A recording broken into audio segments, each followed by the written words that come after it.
Hi guys again.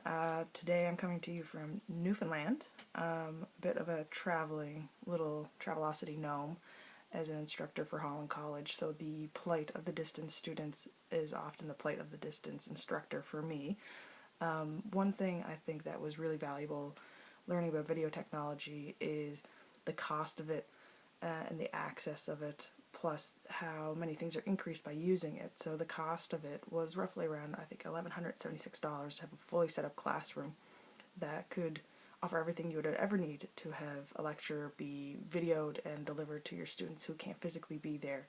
And when you think of the cost of one student's tuition, which is several $1,000s, and that it only costs $1,100 to really fully offer that course on an online experience, and you think that there's so many students who are in distance programs, then it's completely invaluable to be able to have that set up and offer that to those students.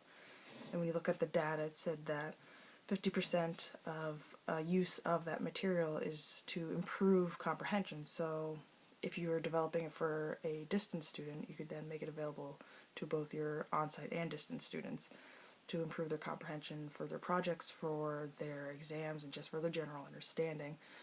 And then the other data also said that 25% of people, if the material were available online in a manner that could be used on a mobile device, that they would want to use it. And when you think of that and how many people are using mobile devices nowadays and would have access to this, it becomes obvious that this technology is a great tool to use.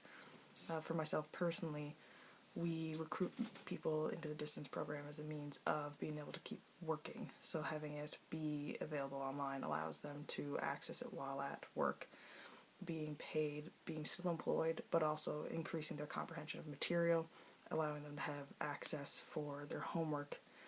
So between the improving comprehension and doing their homework, you're looking at 75% of the use that they're getting out of your online material. And then about 50% of people said they would use it on their device. So you're looking at half your students being able to increase things in a very positive way just by having your material online, and that's just your distance students. That's not including the on-site students who could also use the exact same materials in almost the exact same way and have those improvements. The flip of this is that it does allow you to have a better student-instructor relationship and connection be created. Not just because the material is more accessible to them, but they get to see you face to face, even though they're not face to face. They get to hear your voice, they get to see your mannerisms, all those things that you don't get when you're just reading a lecture online. It also increases instructor credibility. I think part of that, which was outlined when we were doing our first blogs, was it doesn't have to be perfect. Allow the allow the looking away, referencing notes, makes you more of a human to your students, and that's important in the college atmosphere, to not feel like you're a number as a student and not feel like your prof's a robot. And then the other part that's really beneficial in the end is it does increase the efficiency of your workload. You do have to do a little bit more prep, you do have to have a little more understanding of your material, as you shouldn't be Googling it in the middle. But in the end, all that front load work makes your overall workload much, much better. And in the off chance that you need someone to step in for a moment, it allows them to more concretely step in because they can reference materials you've already downloaded. So when you're looking at the technology that you need, luckily we're getting to a place that most people's phones, or for example what I'm using is a tablet, the same tablet that I require all of my students to use in their distance course that I run. They're able to just take a video, same as I am, which means they're able to view it the same way that I am, and then in the end it just makes it a much more fluid process for all of us.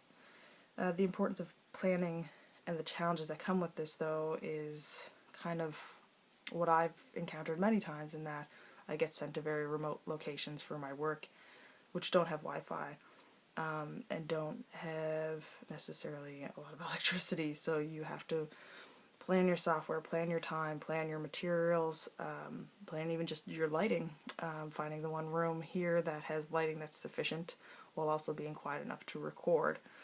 So there's a lot of planning on that end for me that goes into it. In a classroom, you would have to plan to have the right materials available, kind of referencing all of those pieces that were outlined in the $1,100 virtual classroom setup.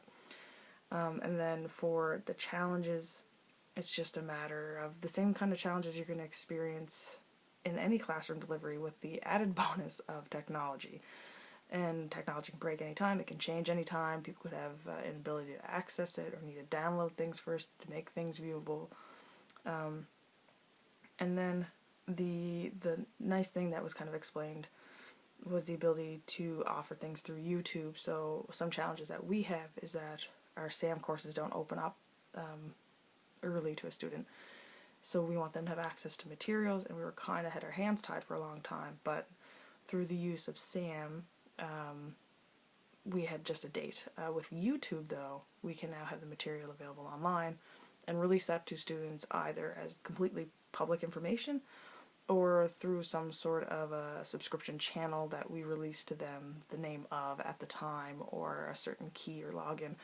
So it makes us have a little bit more flexibility with preparing students ahead of time before the course even opens, and this kind of creates a touch into the flipped classroom idea that the student will have access to materials first before coming, and even in this case, access to materials first before the program starts.